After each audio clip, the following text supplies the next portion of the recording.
Olá, dou-lhe as boas-vindas ao SAP Now e a esta sessão dedicada à gestão das pessoas. Sou José Luís e gostava de lhe apresentar a visão da SAP sobre a transformação digital na gestão das pessoas.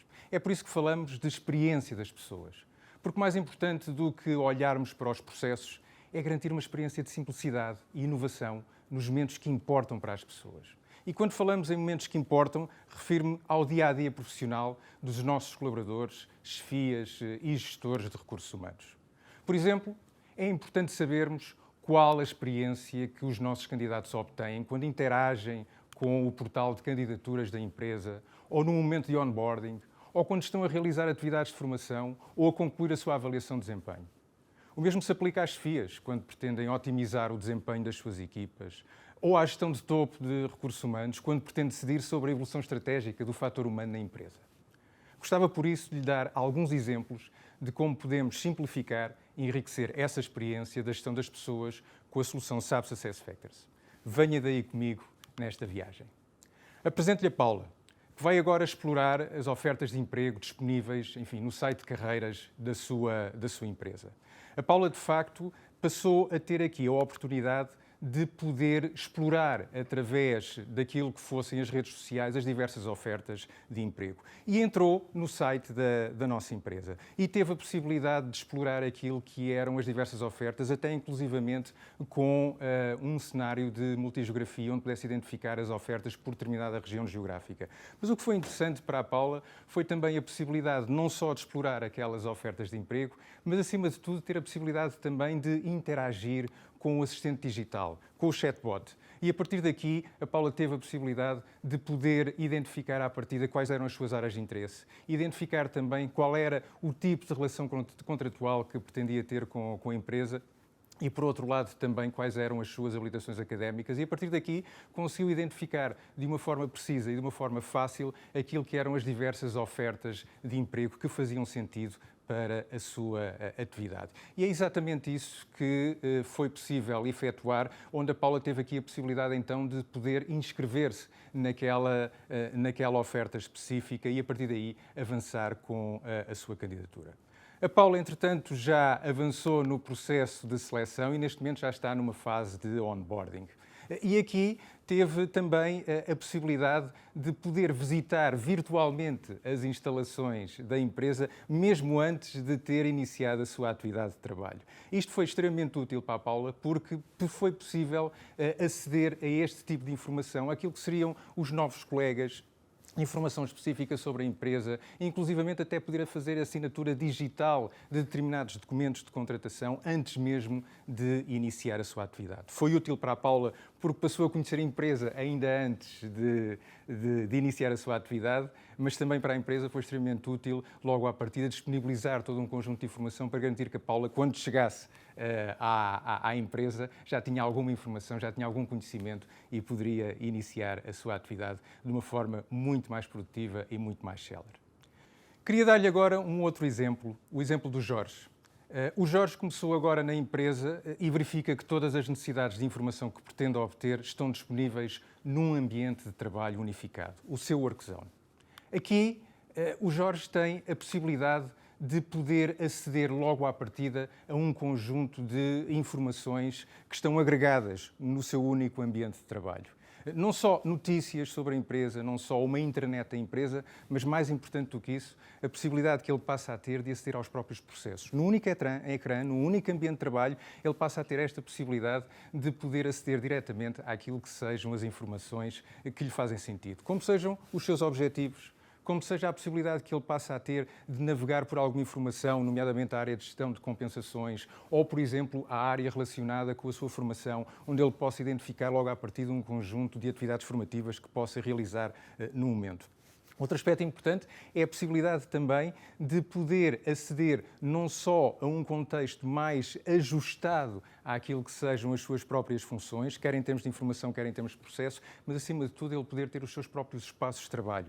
Espaços de trabalho que podem acumular aquilo que sejam informações de recursos humanos, e neste caso é o que estamos a ver, a possibilidade de ele olhar para aquilo que sejam a sua avaliação de desempenho, os processos de avaliação contínua, ou até o seu desenvolvimento, quais são os planos de desenvolvimento que lhe estejam associados. Enfim, ele ter aqui essa possibilidade para poder acompanhar esse conjunto de áreas, mas para além disto, ele passa neste ambiente a poder aceder também a informação de outras componentes de negócio, área financeira, área logística. Este é o seu ambiente agregado em termos de informação. E realmente, neste contexto, ele tem esta capacidade de poder aceder à informação de uma forma generalizada, de uma forma simples, de uma forma intuitiva e que possa corresponder àquilo que sejam as suas expectativas em termos de informação e em termos de trabalho. Claro que, para além daquilo que sejam as informações a que ele pode aceder, é igualmente importante que ele consiga acompanhar um conjunto de processos de gestão, de etapas em termos de workflow.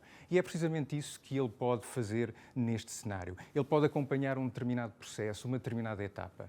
E aqui, neste caso concreto, ele vai efetuar aqui uma marcação de uma sala para um determinado evento ou para se inscrever junto de uma determinada área do escritório. Então, ele pode aqui acompanhar à partida todas as etapas deste processo, deste workflow, até ao momento em que ele possa ser concluído. Portanto, estamos a falar aqui de um ambiente de trabalho unificado que represente tudo aquilo que seja a realidade em termos de gestão para as pessoas.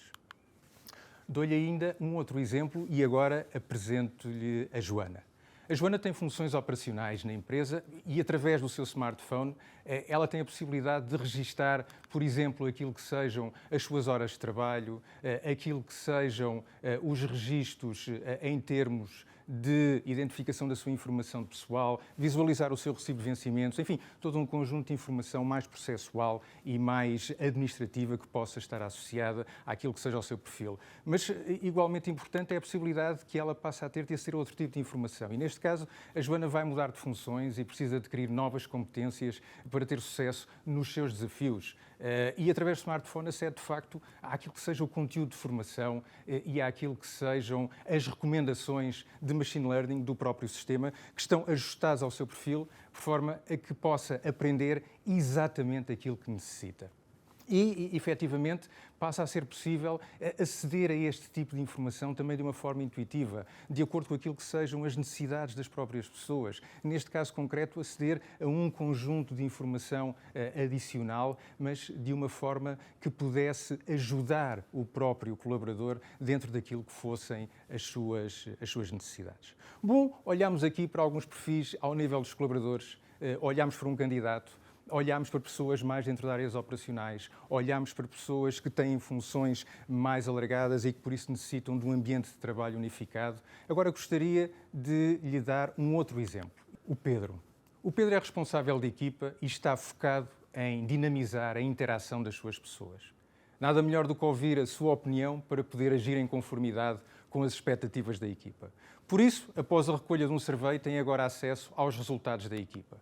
Por exemplo, o Pedro tem a possibilidade de aceder àquilo que seja a informação relacionada com os resultados da própria equipa, nomeadamente perceber quais são os índices de adesão, os índices de adoção daquilo que seja o nível de satisfação das próprias pessoas dentro da sua equipa. E mais importante do que isso, ele consegue também recolher um conjunto de pistas relacionadas com planos de ação que ele possa utilizar para enriquecer e para melhorar os resultados da própria equipa. Para além disto, ele consegue também aqui identificar as tais zonas de melhoria. Consegue perceber também, junto àquilo que sejam as suas equipas, quais foram os níveis de resposta que foram adotados. Inclusivamente, até pode fazer aqui uma análise de sentimentos, isto é, conseguir identificar qual é o nível de comentários que foram colocados dentro das respostas pelos próprios colaboradores.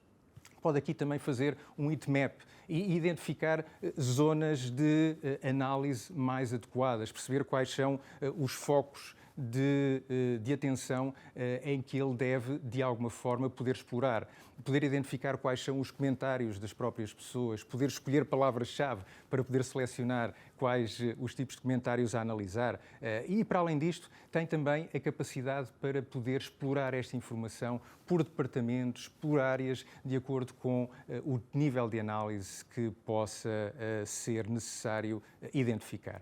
De facto, passa a ser aqui possível aceder a este núcleo de informação de acordo com aquilo que sejam as opiniões das pessoas. E isto passa a ser extremamente útil, precisamente porque vai permitir níveis de análise muito mais alargados dentro daquilo que sejam as perspectivas de informação relacionadas com as pessoas. Ele consegue perceber tendências, ele consegue perceber à partida quais são os níveis de planos de ação que já foram adotados pela empresa para conseguir corresponder àquilo que são as expectativas das próprias pessoas. Enfim, ele passa a ter um conjunto de informação muito alargado sobre estas áreas. Inclusive, tem a capacidade para poder olhar também para aspectos pontuais e mais focados naquilo que sejam determinadas áreas, como o que estamos a ver aqui ao nível do onboarding ou até ao nível das saídas das pessoas dentro da empresa. É importante saber qual a razão pela qual as pessoas saíram e podermos adotar aqui este nível de análise e de informação. O mesmo acontece também ao nível das áreas relacionadas com a diversidade e a inclusão, onde seja possível poder aceder também aqui a um conjunto de indicadores que nos permitam perceber se efetivamente temos aqui equidade interna dentro da empresa relacionada com a distribuição das pessoas em termos de diversidade e em termos de inclusão. O grande objetivo é não só identificar aquilo que sejam as principais áreas de acordo com as opiniões das pessoas, mas mais importante do que isto é podermos agir, termos um conjunto de indicadores que nos permitam identificar planos de ação de desenvolvimento para as nossas diversas áreas e que possam corresponder às expectativas das pessoas. É importante ouvir as pessoas para conseguirmos entender os nossos KPIs e a partir daqui podermos agir em conformidade com aquilo que sejam as suas expectativas. Bom, um outro exemplo que gostaria também de lhe dar é o da Marta. A Marta é a diretora corporativa de recursos humanos da empresa e necessita ter toda a informação disponível com dashboards intuitivos que lhe permitam agir bem e a tempo. Na sua área de People Analytics, ela vai ter a possibilidade de poder explorar exatamente esse tipo de informação. Por exemplo, pode ter a capacidade para poder explorar não só aquilo que sejam indicadores mais operacionais, como os que estamos a ver neste momento, mas, para além disso, pode efetuar pesquisas específicas sobre determinados critérios, sobre determinadas variáveis, neste caso, naquilo que seja a distribuição do efetivo pela empresa, por departamento, por área, e inclusivamente consegue perceber a informação ao nível mais granular, isto é, conseguir chegar ao nível do próprio colaborador, por forma a poder explorar o nível de análise que lhe é pretendido. Porque, claramente, quando estamos a analisar a informação, nós somos detetives, nós temos como grande objetivo explorar aquilo que seja a informação e perceber as causas. E é exatamente isso que a Marta está a fazer neste momento. Está a tentar perceber quais são as causas com base naquilo que sejam os resultados e os KPIs que possui neste momento. E aqui diversas áreas podem ser exploradas, não só ao nível do headcount, mas também ao nível do recrutamento, ao nível da distribuição das pessoas. Verifica aqui a Marta, por exemplo, que existem algum conjunto de áreas, nomeadamente em termos geográficos, em cujos processos de recrutamento não estão a correr tão bem quanto o que era desejado e tem esta semaforização que lhe permite identificar exatamente esse tipo de indicadores. E claro que o objetivo aqui é garantir uma grande transparência em termos do acesso à informação e por outro lado, também permitir que esta exploração da informação possa ser intuitiva, possa ser próxima daquilo que são as expectativas da Marta, naquilo que seja a sua tomada de decisão para as respectivas áreas de recursos humanos. Bom, e dou-vos aqui vários exemplos ao nível da diversidade, ao nível da inclusão, na capacidade em termos do desenvolvimento de talento, na possibilidade também de poder aceder a um conjunto de indicadores relacionados também com a formação e onde a partir daqui seja possível aceder ao detalhe mais granular da própria informação, acedendo à própria informação de pessoal de cada um dos colaboradores, precisamente para complementar as diversas informações. O grande objetivo, uma vez mais, é simplificar aquilo que seja a gestão e o desenvolvimento das pessoas. Bom, estes foram alguns exemplos desta breve viagem pelos momentos que importam a diversos tipos de pessoas dentro da empresa. Olhámos para formas de simplificar a gestão na área mais administrativa, na gestão de talento, na informação analítica e na experiência dos utilizadores. E de uma forma breve, apresento-lhe agora o nosso mapa de solução SAP SuccessFactors e a nossa visão no sentido de digitalizar e simplificar a gestão de recursos humanos da empresa e que espelha estes momentos que importam para as pessoas. Abordámos um pouco a área administrativa e a informação mais relacionada com a gestão dos tempos, com a informação que possa ser obtida através de resultados em termos de processamento de vencimentos, da própria informação de cadastro das pessoas, a possibilidade também de explorar aquilo que sejam as componentes mais relacionadas com a área de talento, e aqui tivemos alguns exemplos, o onboarding, o recrutamento, a área da formação, mas por outro lado também a capacidade de poder extrair aquela informação que seja útil à tomada de decisão e que é extremamente útil, claro, para a área central de recursos humanos. Mas também a possibilidade de poder explorar e disponibilizar às pessoas aquela informação que lhes faz sentido. E é aqui que falamos da tal experiência das pessoas, que efetivamente possa facilitar aquilo que seja o consumo da informação e que possa otimizar o seu desempenho na empresa, e é este um dos aspectos fundamentais. Bom, espero que esta breve viagem tenha sido do seu agrado. Caso tenha interesse noutras conversas sobre a gestão das pessoas, deixo-lhe o convite para o nosso videocast de Café com Talento, onde trazemos semanalmente convidados especiais para falar de pessoas e talento. Continuação de um excelente SAP Now. Muito obrigado e até breve.